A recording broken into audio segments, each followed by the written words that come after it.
In today's video, I'm going to teach you how to overlay a video in Shotcut. If you've ever wanted to place one video on top of another for a picture-in-picture look, maybe a reaction, a demo webcam feed, or a logo animation, this is a quick and clean way to do it.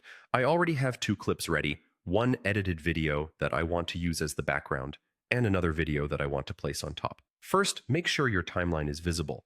Right-click anywhere inside the timeline and choose Add Video Track. This gives you an extra track so you can stack your clips, which is essential for overlays. You'll want two tracks available before you drop anything in.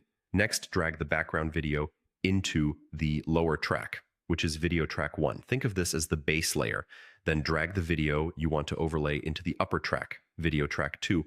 Anything on the upper track will appear in front of what's on the lower track. If you don't see your overlay yet, move the playhead so it's positioned over the top clip, and you'll see it appear in the preview window. Now click to select the top video clip so Shotcut knows which clip you're adjusting. Go to Filters to open the Filters panel. Click the plus button, type size in the search bar, and choose the size and position filter. This filter lets you scale and place your overlay exactly where you want it. With the filter applied, you'll see handles around your overlay in the viewer. To resize it, click and drag any of the corner handles until it's the size you want.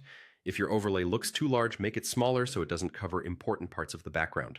To reposition the clip, drag the circle in the center of the video and move it to the corner or area of the screen that makes the most sense for your layout. Take a moment to play a few seconds and check that the placement works for the entire duration. That's all there is to it. You've created a clean overlay in Shotcut by adding a second video track, placing your clips on the correct tracks, and using the size and position filter to resize and move the top clip. It's a simple workflow that you can reuse anytime you need picture-in-picture. Thanks for watching. If you found this helpful, leave a comment, hit like, subscribe to the channel, and tap the notification bell so you don't miss future tutorials.